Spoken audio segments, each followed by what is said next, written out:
You are a royal physician in Madrid. The year is 1834. The king is dead, but your work is not finished.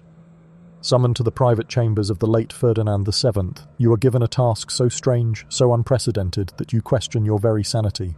Before you stands Queen Regent Maria Cristina, her eyes wet with grief, her voice trembling with a request that chills your blood.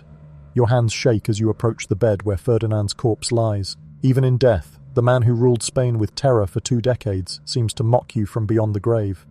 But it is not his face that seizes your attention. It is what lies beneath the heavy silk sheets. There it is, the grotesque legacy that defined his reign as much as his cruelty, paranoia, and betrayals. The anatomical monstrosity whispered about by historians, yet never officially recorded. Ferdinand's deformed, unnaturally large endowment, a source of both shame and perverse pride. As you begin the preservation process, your mind drifts to the stories you've heard in palace corridors, tales of special cushions made to spare screaming wives, of desperate attempts to secure an heir despite nature's cruel joke. You realize you are not merely preserving flesh, you are preserving the physical embodiment of a reign that itself was deformed, oversized, and destructive to everything it touched. Before we dive deeper into these forgotten accounts of suffering and survival, remember, if you enjoy uncovering the hidden truths of history, hit that like button and subscribe for more. And let me know in the comments where you're watching from. I find it remarkable that we can explore these dark, ancient stories together, no matter where we are in the world. To understand Ferdinand VII, you must first understand that he was born cursed, not by witchcraft, but by the poisonous legacy of royal inbreeding. For centuries, the Spanish Habsburgs and Bourbon had intermarried cousins with cousins, uncles with nieces, creating a bloodline riddled with madness and deformity. Ferdinand was the living proof of that decay. Born at El Escorial Palace on October 14, 1784, he was the son of Charles IV and Maria Louisa of Parma, a pair who themselves were first cousins. The genetic lottery was stacked against him from the start, and Ferdinand would pay the most humiliating price. As he grew from child to adolescent, it became horribly clear that nature had played a vicious joke. His anatomy began to develop in ways that defied medical reason. By his teenage years, court physicians whispered about the royal anomaly, an organ so massive and grotesquely shaped that it seemed almost alien. Records hidden in Vatican archives describe it in clinical horror. One physician wrote, "His Royal Highness is afflicted with a member of such extraordinary dimensions and peculiar form that intimacy itself may prove impossible." Another was more blunt.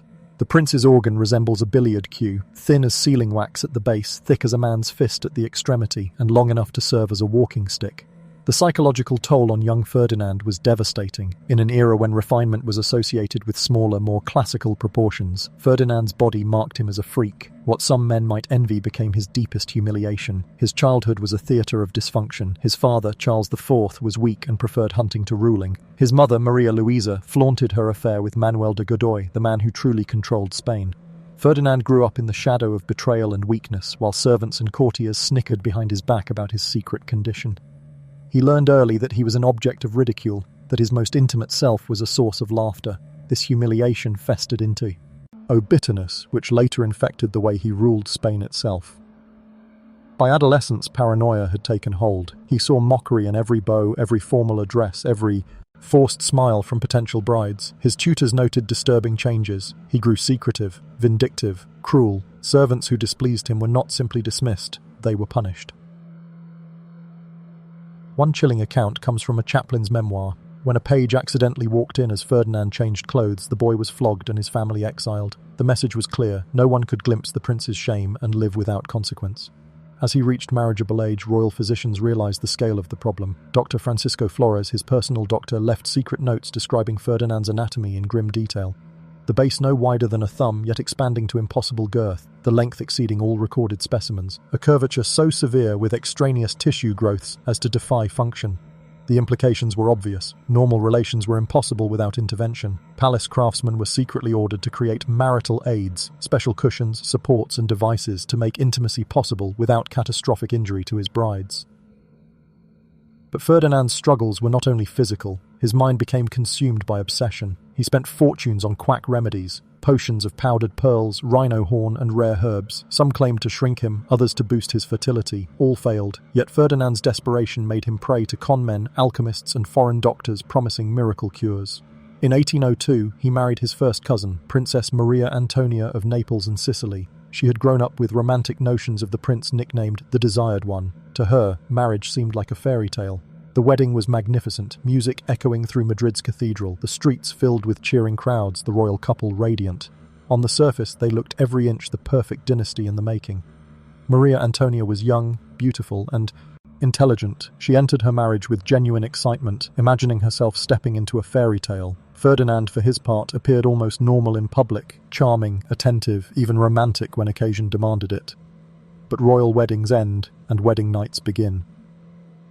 The first sign of trouble came when Ferdinand's valet approached Maria Antonia's ladies-in-waiting with a strange request. Special preparations were needed for the royal chamber, preparations unlike anything they had ever heard of. Custom-made cushions were brought in, along with bottles of oils, salves, and instruments that looked more like surgical tools than items of romance. The ladies were told it was all customary for royal couples. Maria Antonia, sheltered and innocent, understood none of it. Like most royal brides, her education had been strictly religious, centered on etiquette, languages, and music. The mysteries of marriage had been explained to her only in vague, embarrassed whispers by older women who themselves had little understanding. Nothing could have prepared her for what she was about to face. When Ferdinand entered the bridal chamber and revealed himself, Maria Antonia's reaction was instant and catastrophic.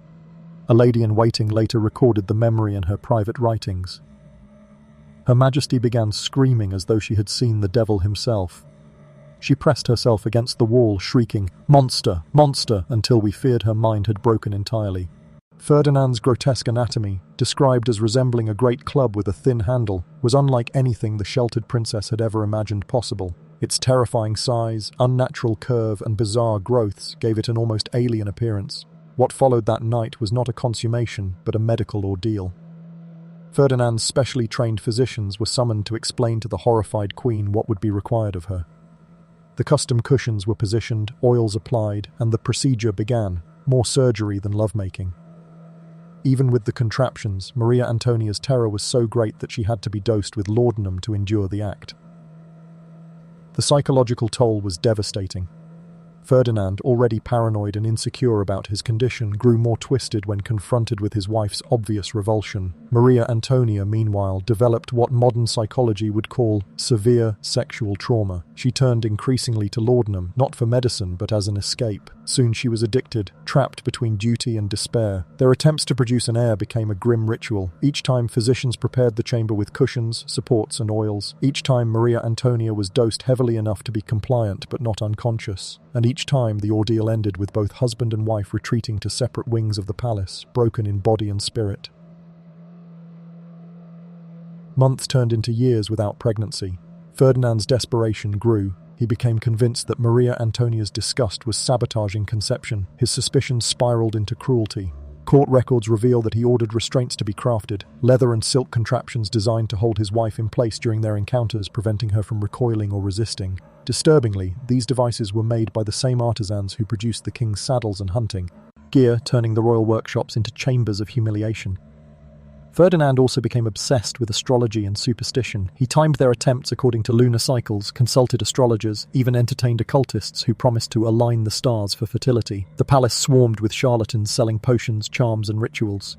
One particularly bizarre episode involved a wandering mystic who claimed to be from the Orient. He convinced Ferdinand that his deformity was actually a divine gift, the dragon's rod, and that special rites could unlock its fertility. For 3 months, Ferdinand and Maria Antonia were subjected to rituals of incense, chanting, and strange positions allegedly taken from ancient Chinese texts. Miraculously, Maria Antonia did conceive, twice. Spain erupted in celebration, and Ferdinand's pride soared, but both pregnancies ended in tragedy. The first miscarriage came in 1804 in the 4th month. Court physicians delicately blamed the Queen's delicate constitution, though privately they admitted the truth. The trauma of her husband's abnormality had made sustaining a pregnancy nearly impossible. The second miscarriage in 1805 was even more catastrophic. Maria Antonia carried the child nearly to term, but the birth was bloody, violent, and ended in the loss of both the baby and her health. She was left shattered, physically and mentally. Her reliance on laudanum deepened into dependence. By 21, she was little more than a pale, drifting figure, a ghost within the palace walls. Ferdinand's response exposed the depth of his cruelty. Instead of comforting his wife, he accused her of deliberately sabotaging conception, claiming she took substances to induce miscarriages, moved deliberately during intercourse to prevent success, and even suggested she harbored secret liberal sympathies that made her unwilling to provide Spain with a Catholic heir. These accusations eroded what little remained of Maria Antonia's spirit. She came to believe she was cursed, that God himself rejected her womb because of hidden sins. She spent her final months in ceaseless prayer, begging forgiveness for crimes she could not name. In May 1807, at just 21, Maria Antonia died. The official cause was given as fever and a weak constitution. But the truth was darker. She died of despair, her body destroyed by trauma, her mind consumed by addiction and abuse. Even in death, she was not free. Whispers spread that she had been poisoned, not by political rivals, but by Ferdinand himself, who had grown impatient with her failures and desired a new bride. These rumours only grew when the palace apothecary was found dead just days later, a cryptic letter discovered in his chamber. The letter was seized by Ferdinand's men and vanished forever. Some believed it confessed to poisoning the queen. Others claimed it revealed Ferdinand's true medical condition. Ferdinand's behaviour after her death was telling. Publicly, he displayed the proper grief. Privately, he seemed relieved. Within weeks, he was already inquiring about potential second wives, women proven fertile by past children. Meanwhile, his physicians worked desperately to devise new treatments for his grotesque condition. If Ferdinand was ever to remarry successfully, his physicians knew they had to find ways to make intimacy less traumatic for his future brides. What followed were some of the most grotesque medical experiments in royal history. Doctors began designing increasingly elaborate marital aids, while others explored surgical techniques that might somehow reshape the king's anatomy.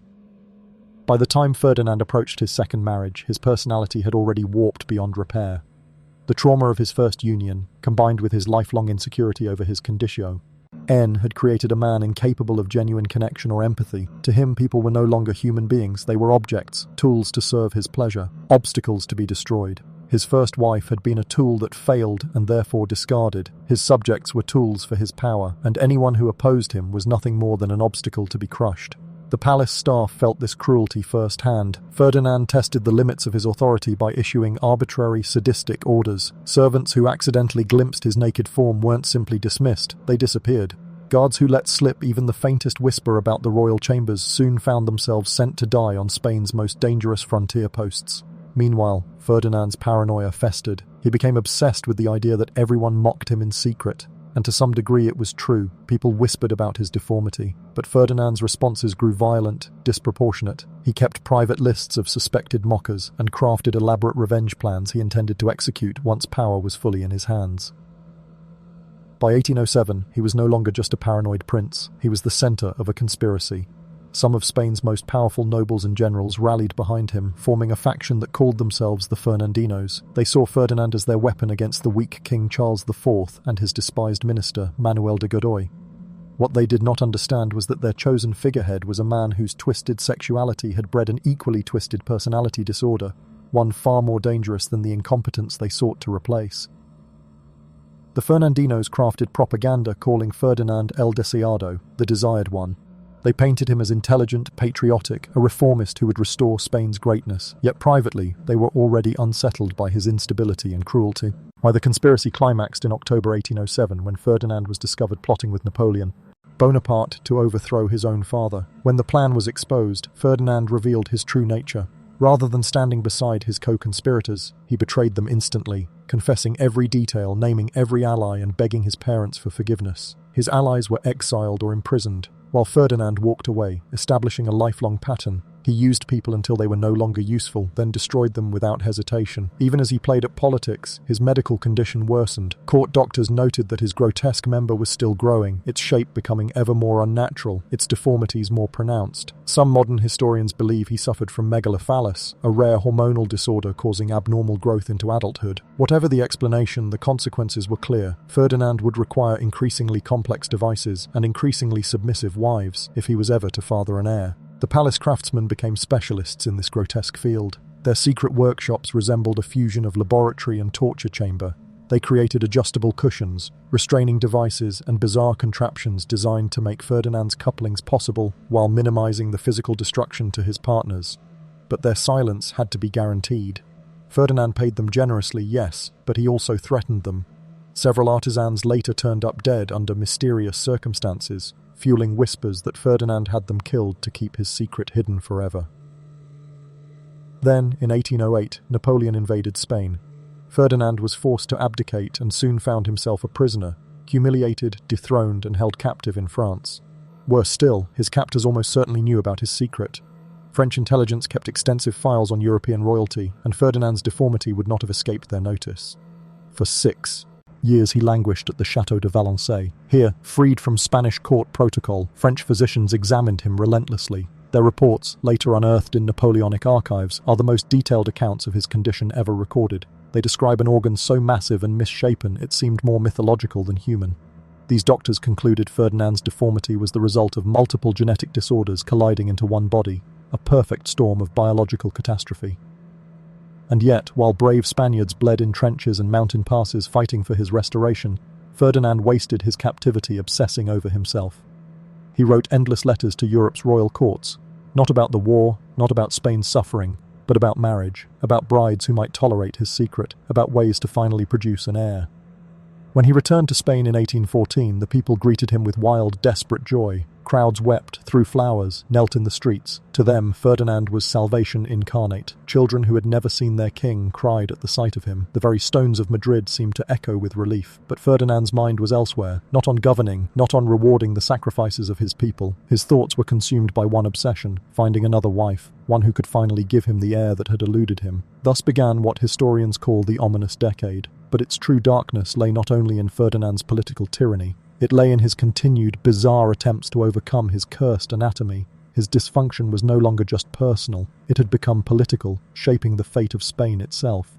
The very first order of business for the restored king was not reform, not justice, not rebuilding his broken nation. It was commissioning a new set of marital devices, crafted by the finest artisans of Europe he dispatched. Agents across Germany, Italy, even the Ottoman Empire, to build instruments worthy of his most private, most monstrous obsession. The Spanish crown sought artisans skilled in designing devices for delicate royal circumstances. The strange collection they produced, hidden away in the palace's secret chambers, became the ultimate expression of perverted ingenuity that the early 19th century could devise. Ferdinand's second wife was Maria Isabel of Portugal, yet another cousin in the endless cycle of inbreeding that plagued his bloodline. She was only 19 when she arrived at the Spanish court in 1816, carrying the naive hopes of a young princess entering an arranged marriage.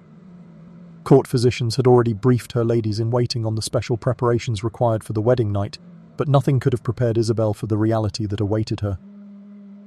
The wedding itself was staged with Baroque excess, masking the growing desperation of a king whose reign was increasingly marked by failure.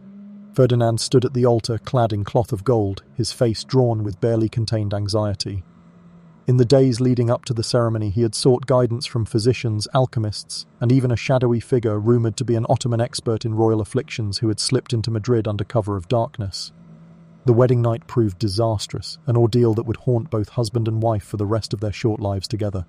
Despite all the preparations, all the devices, and all the expert consultations from across Europe, Ferdinand's grotesque anatomical defect remained unconquerable. The screams that echoed through the palace halls were not of passion, but of terror and pain. Servants later found blood-stained sheets and splintered furniture, evidence of a union that resembled torture more than marriage. Isabel never recovered. From that night forward, she developed a stutter and recoiled whenever Ferdinand entered the room. Lace doctors described her episodes as hysteria, though modern understanding would recognize them as trauma. Her attendants reported that she woke screaming from nightmares, crying out about the monster that haunted her dreams. Ferdinand, however, viewed his wife's terror as a personal insult to his royal dignity. His paranoia, already notorious, escalated further. He convinced himself Isabel was conspiring with foreign powers to mock him. He ordered her letters intercepted, her food tested for poison, and her chambers searched for signs of betrayal. His sexual dysfunction metastasized into political madness, infecting every part of his rule. The pressure to produce an heir soon became an all-consuming obsession. Ferdinand summoned physicians, anatomists, and even circus performers who claimed special anatomical knowledge. The royal bedchamber turned into a grotesque laboratory where human dignity was routinely sacrificed in desperate experiments. One particularly disturbing account, preserved in a court physician's private diary, describes how Ferdinand allowed foreign experts, German anatomists and French physicians, to observe his most intimate failures. his marriage bed became a medical theatre, with scholars taking notes and making sketches that later circulated across Europe. Ferdinand's humiliation became an academic subject, his dysfunction studied in medical schools across the continent. For Isabel, this parade of intrusion and humiliation led to complete psychological collapse. She stopped eating, lost alarming amounts of weight, and developed a distant, lifeless stare that unnerved even her servants. She became a ghost haunting the very palace meant to be her home. The political costs of Ferdinand's personal failures were soon impossible to ignore. Spain's colonies in the Americas, already in revolt, seized on his inability to produce an heir as evidence of divine judgment against Bourbon rule. Revolutionary propaganda mocked him as a sexually impotent tyrant, his private inadequacies mirroring his public incompetence. Ferdinand responded with paranoia and brutality. He launched purges against anyone suspected of spreading rumors or supporting independence. The Inquisition, which he had restored after regaining power, now pursued cases of sexual slander against the crown. A climate of terror took hold where even whispered conversations between spouses could result in imprisonment or execution.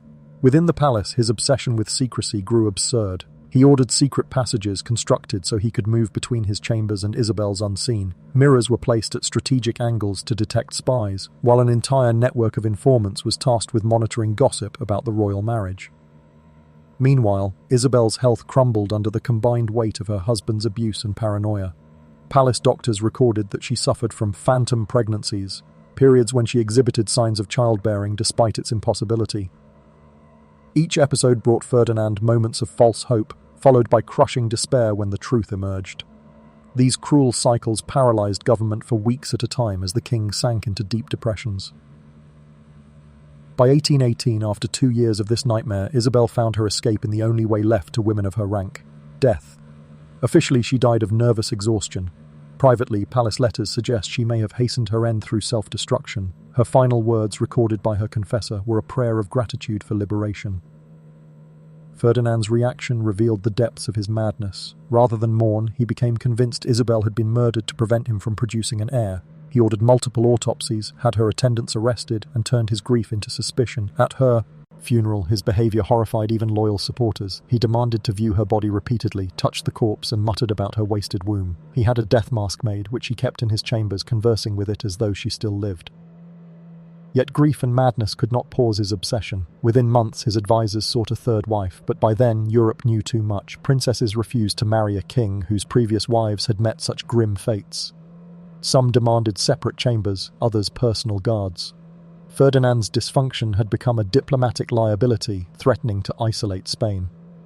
Maria Josepha Amalia of Saxony became Ferdinand's third wife, a Saxon princess whose family's desperate financial state made them overlook his notorious reputation. She was 24 when she arrived in Madrid in 1819, older and more worldly than Isabel had been, yet carrying the same doomed hope of her predecessors. The third wedding was subdued, reflecting Ferdinand's age and the court's exhaustion with repeated matrimonial disasters. Fewer foreign dignitaries attended, the celebrations were restrained, and a weary sense lingered that this was a ritual already proven futile.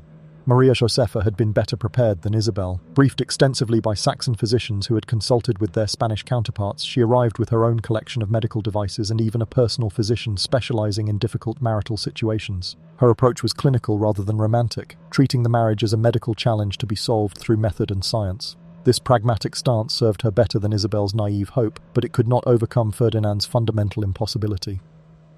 The marriage settled into a pattern of scheduled attempts at intimacy, planned and supervised like surgical procedures. Maria Josepha kept meticulous records of these sessions, times, techniques, and outcomes, approaching her duty with the precision of a scientist. Yet her clinical detachment seemed to frustrate Ferdinand even more than Isabel's terror had. He began to suspect that his wife saw him only as a medical curiosity. His paranoia soon expanded into fears that she was secretly documenting his condition for Saxon intelligence. Spies reported that the Queen maintained extensive correspondence with Saxon physicians, which Ferdinand believed amounted to treasonous exposure of state secrets. Meanwhile, Spain disintegrated under the weight of his misrule. The American colonies won independence one by one, taking with them the wealth that had sustained the empire for centuries. Cabinet meetings were postponed during Ferdinand's difficult periods with his wife. Critical decisions were delayed for weeks while he consulted physicians about new methods of conception. The Spanish people, once grateful for the monarchy's restoration, began to see its true cost. Revolution simmered in the cities, bandits ruled the countryside, and famine spread, while their king squandered fortunes on foreign doctors and grotesque sexual contraptions. Spain had become a European laughingstock, its decline embodied by a ruler whose most intimate failures were public knowledge. Then, in 1829, after 10 years of clinical matrimony, Maria Josepha achieved what many thought impossible. She became pregnant. The news electrified the court and astonished Europe. Diplomatic circles buzzed with speculation. Had divine providence intervened? Had medical science advanced? Or was the pregnancy the result of infidelity?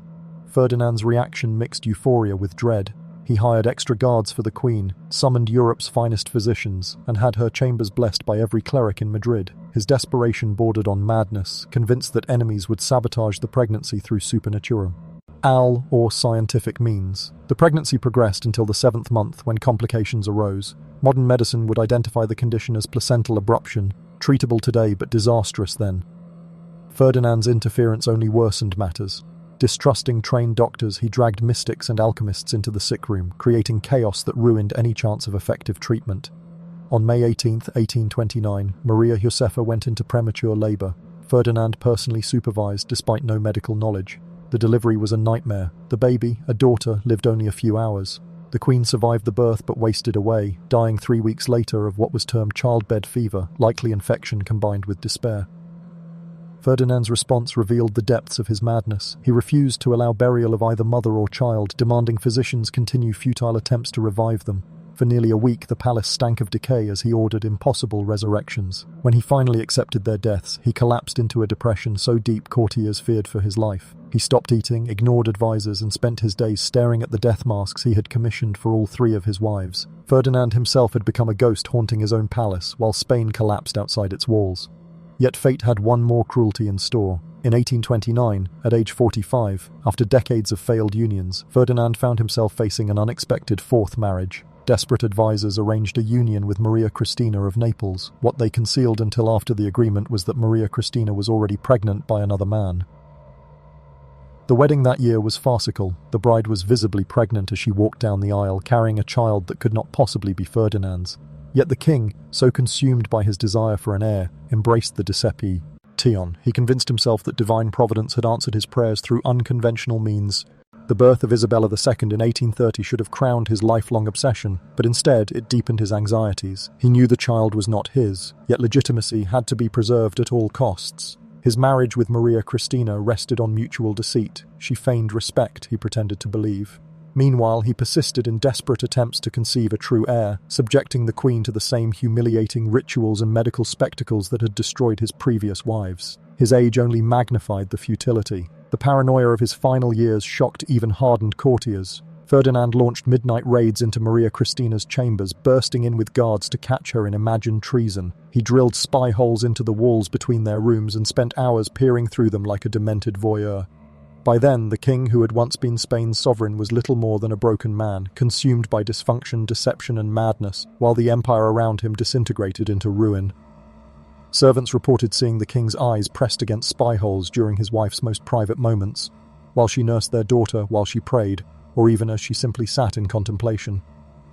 Aware of this constant observation, the Queen moved through her rooms like a prisoner, carefully controlling every gesture and expression. The food-tasting rituals became elaborate ceremonies of suspicion, delaying meals for hours. Ferdinand insisted not only that every dish be sampled, but that tasters wait 30 minutes between tasting and serving to detect any slow-acting poison. The king watched these servants with hawk-like intensity, searching their faces for signs of distress, which only reinforced his belief that assassination attempts were imminent. Several tasters collapsed from nervous exhaustion, further confirming Ferdinand's paranoia. Maria Cristina, paired in this web of suspicion, began exhibiting the same psychological deterioration that had claimed Ferdinand's previous wives. Her letters to family in Naples, intercepted and read by the king's spies, revealed a woman losing her grip on sanity, constantly watched, startled by shadows, unable to trust even her own servants. She described her life as existing in a glass cage, where every breath was monitored for signs of rebellion. Ferdinand's paranoia extended to the entire court. He rotated his personal guards daily, convinced that prolonged service bred corruption. Cabinet ministers were subjected to absurd loyalty tests, with contradictory statements used as traps to detect treasonous intentions.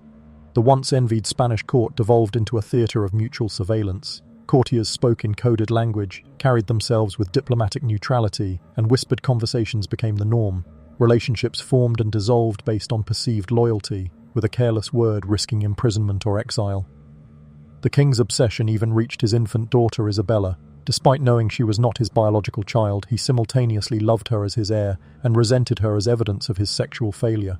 Ferdinand spent hours studying the baby, searching for resemblance to himself or potential fathers, commissioning artists to create detailed portraits for comparison. Isabella's paternity tormented him, representing the ultimate triumph of his sexual dysfunction. The child who would inherit his throne existed precisely because he had failed to produce legitimate offspring. This contradiction poisoned the few moments of happiness he had with her. Ferdinand consulted genealogists and physicians, demanding scientific proof of Isabella's legitimacy. The experts, aware of the dangers of their task, offered deliberately ambiguous opinions, leaving conclusions open. Enter the king's interpretation. Reports preserved in palace archives reveal the desperate ingenuity of scholars trying to satisfy impossible royal demands while preserving their own lives.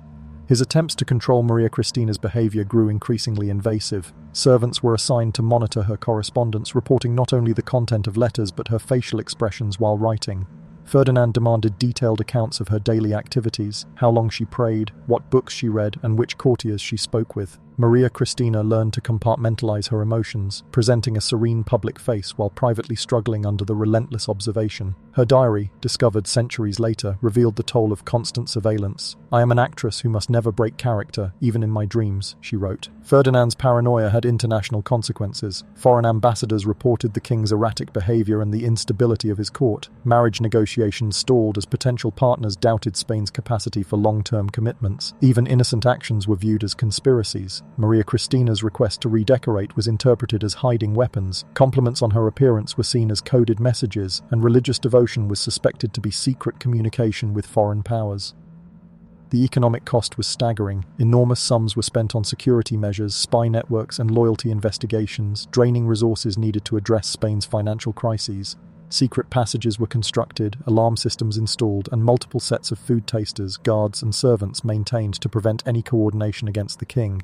Ferdinand's health deteriorated under the stress, suffering insomnia, digestive issues, and nervous agitation. His fears created a feedback loop, escalating anxiety and suspicion endlessly. Even family became suspect. Normal interactions were interpreted as potential threats. Birthday celebrations were tense, scrutinized for signs of conspiracy. Even his brother Don Carlos, once a loyal supporter, faced surveillance. Maria Christina's attempts to shield Isabella from Ferdinand's paranoia caused further conflict, as he viewed maternal protection as plotting against the crown. The simplest acts of maternal bonding became fronts in his imagined war against treason. Servants found themselves in impossible positions, expected to report every detail of the Queen's activities while maintaining an appearance of loyalty. Many developed nervous conditions under the pressure, triggering high staff turnover and further destabilizing the court. New servants' innocent mistakes often provoked Ferdinand's suspicions, intensifying the palace's climate of fear. His obsession even extended to discovering Isabella's true identity, with every interaction scrutinized for hidden threats. Ferdinand became increasingly desperate and invasive, compiling detailed dossiers on every man who had interacted with Maria Christina during her time in Naples, searching for physical characteristics that might match his daughter's features. These investigations extended to medical records, family histories, and personal correspondence from years before Isabella's conception. The king's bedroom became a museum of his sexual failures, filled with portraits of dead wives, medical devices that had failed to solve his anatomical problems, and religious relics he hoped might provide divine intervention. Visitors to these private chambers reported an atmosphere of desperate sadness clinging to the walls like incense.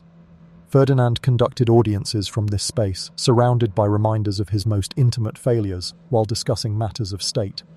The psychological pressure on Maria Christina intensified as Ferdinand's behavior grew more erratic. The Queen developed physical symptoms of stress, hair loss, weight fluctuations, and tremors, which she struggled to conceal during public appearances. Ladies-in-waiting noted her nervous habits, like constantly checking over her shoulder and startling at unexpected sounds. In 1832, Ferdinand's paranoia reached its peak when he became convinced that Maria Christina was attempting to poison him through intimate contact. He demanded that she submit to medical examinations before any physical interaction, searching for toxins that might be transmitted through skin contact. These examinations, conducted in Ferdinand's presence, represented the final degradation of their marital relationship. The international community observed Spain's descent into madness with fascination and horror. Diplomatic correspondence reveals European powers actively planning for the collapse of Ferdinand's government, recognizing that his personal dysfunction made stable rule impossible. Some nations began secretly supporting regional independence movements, calculating that fragmenting the Spanish Empire was preferable to continued rule by an unstable monarch. By 1833, Ferdinand's physical health reflected the psychological toll of his paranoid reign. Court physicians noted a persistent tremor, chronic digestive problems, and early signs of cognitive decline. His speeches became rambling affairs, filled with accusations against unnamed enemies and references to conspiracies existing only in his imagination. The end, when it came, was almost anticlimactic. After decades of dysfunction, Ferdinand simply faded away, his body succumbing to the accumulated stress of a lifetime spent battling his own anatomy and psychology. In his final days, he drifted between consciousness and delirium, sometimes calling out to his dead wives, sometimes issuing orders for investigations of plots that never existed. In 1833, Ferdinand II finally achieved peace through death. The official cause was listed as gout, but palace physicians privately acknowledged that he had essentially died of exhaustion, physical, psychological, and spiritual, brought on by decades of sexual frustration and political paranoia. A secret autopsy revealed the full extent of nature's cruel joke. Ferdinand's member, preserved for study, measured 14 inches in length with dramatic girth variation and internal scarring that made normal sexual function impossible, explaining decades of failure and frustration.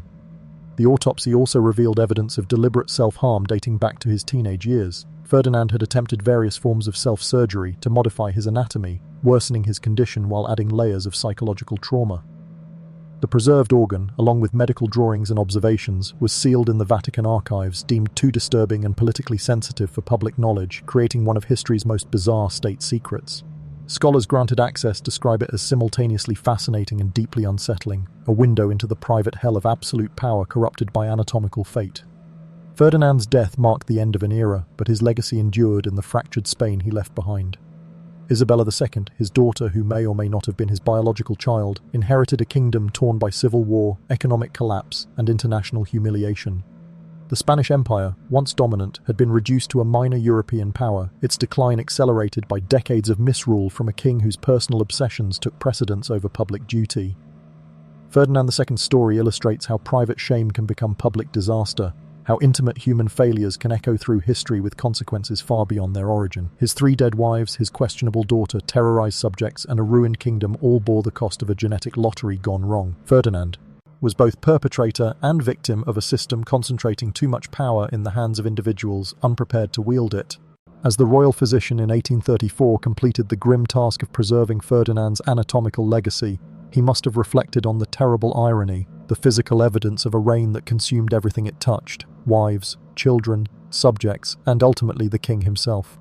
The preserved organ was more than a medical curiosity. It was a monument to the destructive power of shame, the corruption of unchecked authority, and the tragic waste of human potential.